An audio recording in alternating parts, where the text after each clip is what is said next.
Oh, you thought this video was gonna be nice? Well, that's cute. I've received a lot of comments asking me to do this video. Such an original idea. Like, it's so hard to just freaking search that on YouTube. It's not like anyone has done it before, right? So you know what, I'm trying to be like really positive about it, and I'm like trying to encourage people, but they're always like, boo, it doesn't work, I don't know what to do, I don't have any money. Well, guess what? I don't care. So first question that I get all the time is, oh, I want to start wearing vintage, but I don't know what to wear. Shut up. The only way to actually wear the style that you want is having a particular idea of what you want the style to look like in general, and you only get that idea if you do some research, okay? It's not like you just sit one day and you're like, okay, I'm gonna be rockabilly, or like, I quite like saddle shoes, so I'm just gonna wear them. No! You need to do some research, because otherwise it's gonna be some crazy messed up idea that you have in your head that's probably not even vintage. So I used to think like, okay, so if I find some stuff that's like vintage inspired in my head, it's gonna look good. Well, nope, it usually looks crap. Well, the reason is simple, it's not vintage style, it's something that you think looks quite vintage, but when you put it together, it's kind of like, it just doesn't work. And a couple of years ago, I didn't really realize that, I didn't really believe that that's what happens. I was like, well, I know what they wore in 1940s, right? Hey. So this is what I wore a couple of years ago for Christmas.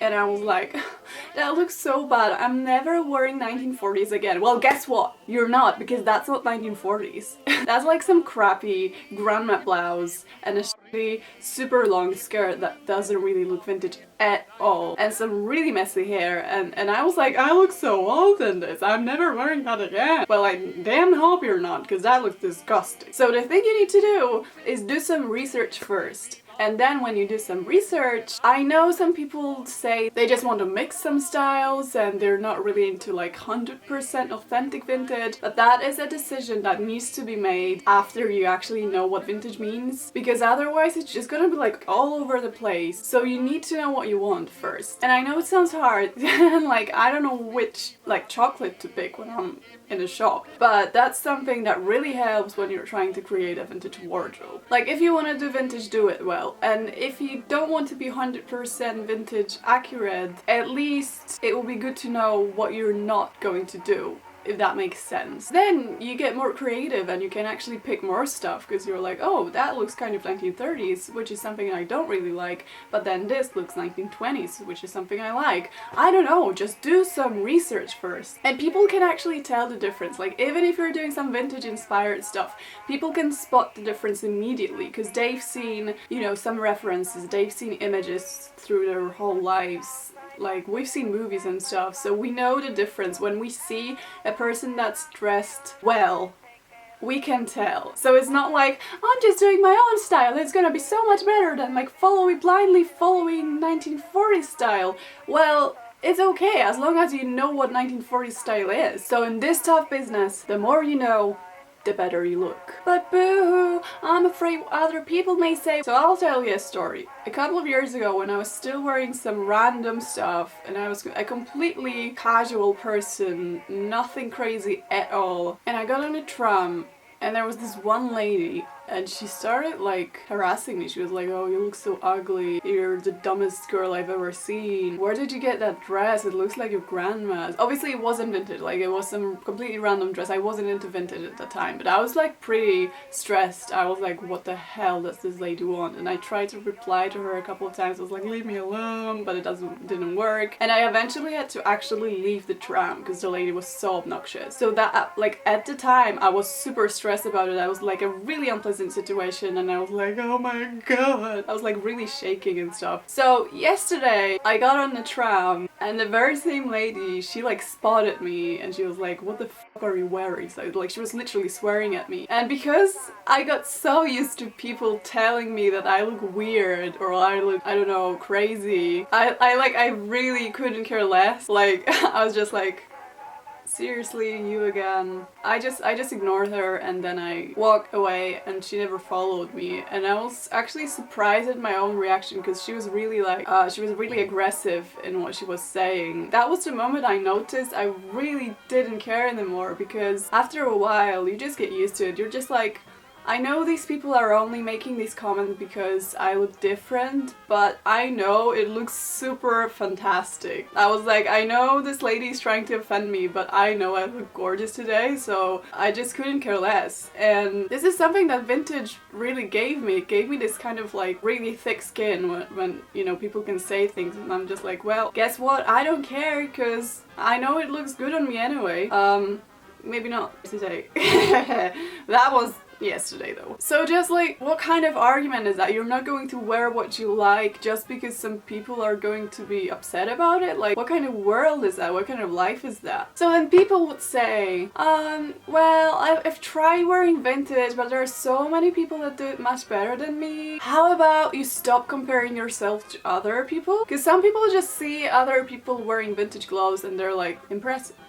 Very nice. And then inside they're like, I'm never doing vintage again. Vintage style is not there for us to like bring each other down and compare, and it's not a competition. It's not like if you don't have authentic vintage clothing, you're out. If you don't have a 26-inch waist or under, you're out. It's not like if you're not wearing a bullet bra, you're out. Basically everyone can do it. Everyone can join in and do their own version of it. You know, you don't have to pay a subscription or anything to wear vintage style. I remember I used to be like, crap, these people, they can really afford some authentic vintage clothing. Meanwhile, here I am wearing some crappy secondhand blouses and I think I'm doing a good job. But actually, you know, it doesn't really matter. And it's actually about what you feel like wearing. It's not about what you feel you should wear because other people wear it all the time. Just stop comparing yourself to others, and that applies even if you're not actually into vintage, even if you're just randomly watching this video, which is quite surprising. Like, why would you click it if you're not into vintage?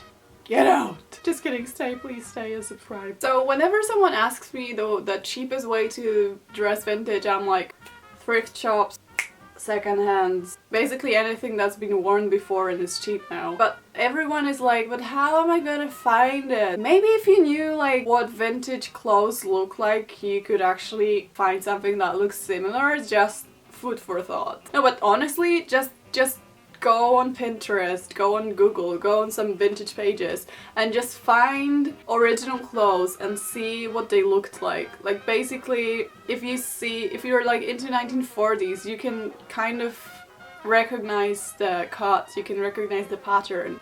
If a blouse is, I missed the word, here, that probably means it could work as 1940s style blouse. And obviously the more original clothes you see, the better idea you have of what they looked like and how to find similar ones. I got this one blouse in H&M. It was like a discounted lame blouse and it's one of my favorites now because it just looks so cool and the cut is just so similar to authentic, you know, vintage blouses.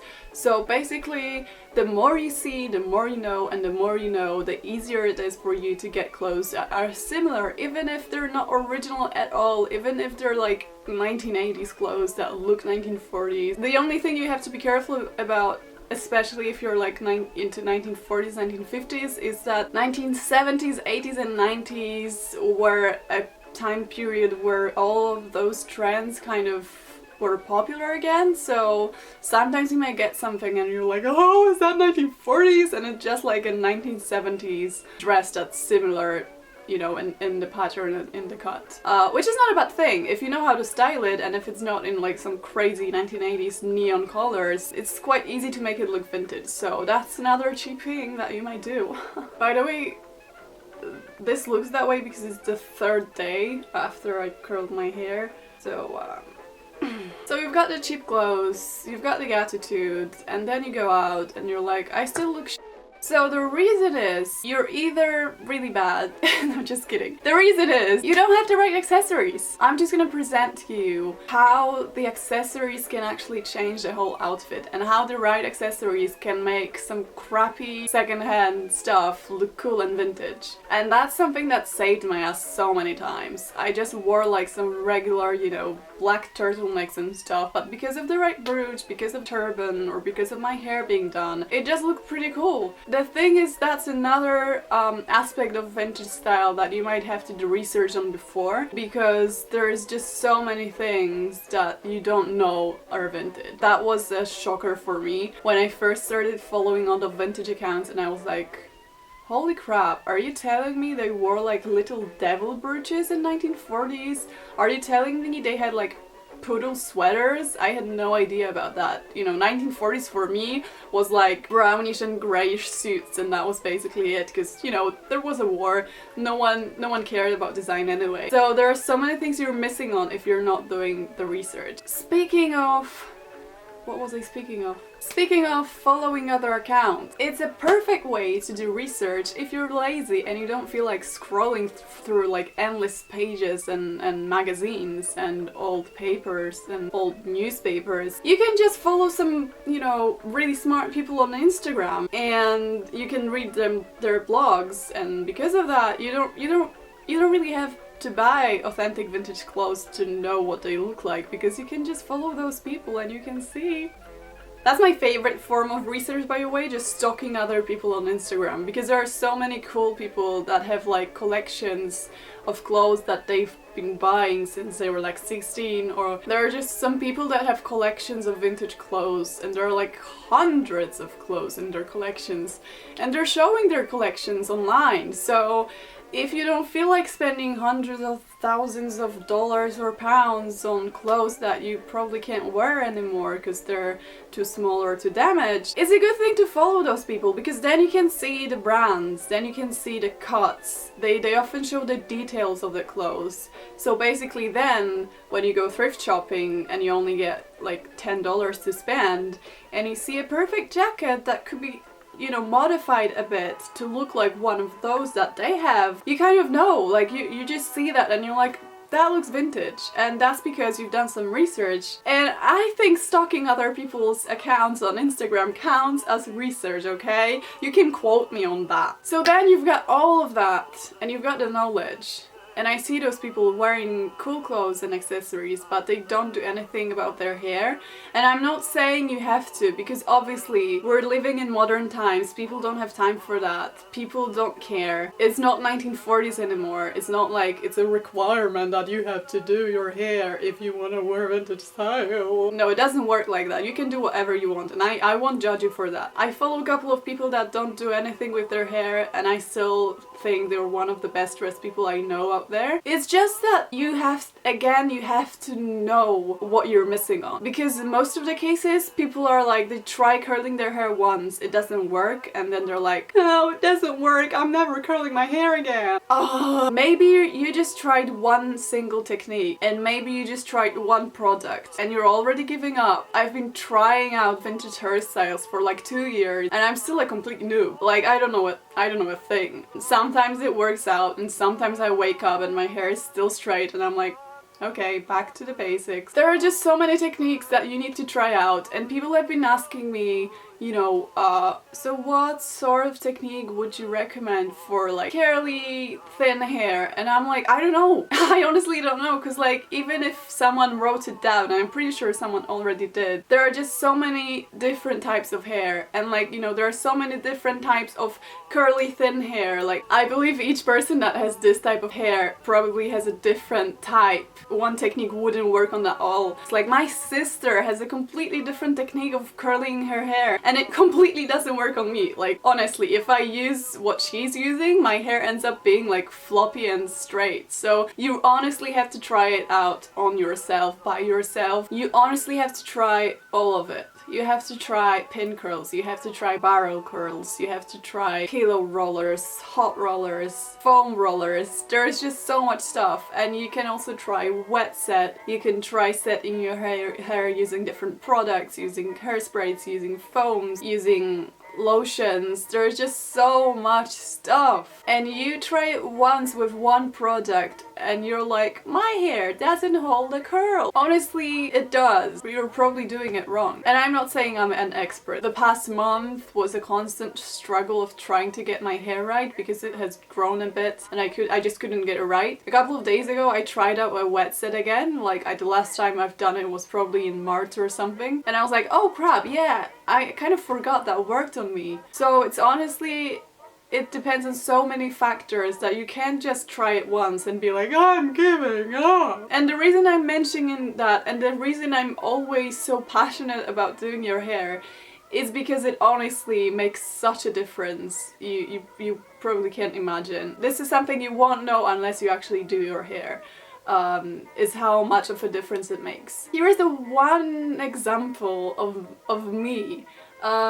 Basically the first picture is me, I think it was 3 years ago, before I cut my hair, and I tried curling it in pin curls, and as you can see it fell completely flat, and I was like, well, it's still a wave, isn't it? And I really didn't feel like cutting my hair because I was like, well, my long hair is really good for costumes and stuff. But then I realized there's no way of doing the kind of hairstyle I want to do with long hair like this.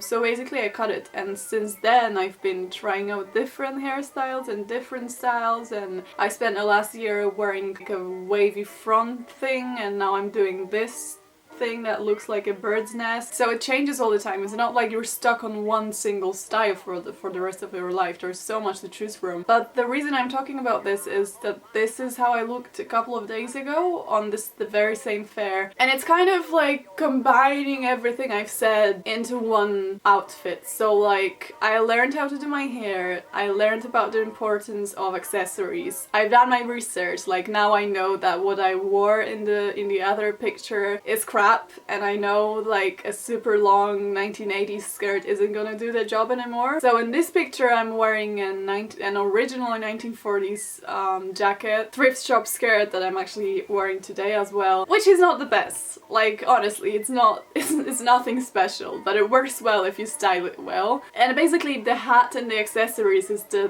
thing that makes the biggest difference, I think. So if you combine all of these factors and if you do it really well, I honestly believe you can make such a difference in your appearance if you're really into it. Another thing is, don't do everything at once. Probably after this video you're either gonna be like, I'm never doing vintage again because it's too complicated and too hard and I can't afford it, or you're gonna be like, okay, so now I'll put a hat on, I'll have all the accessories on me, I'm doing my hair and I'm going out. Don't.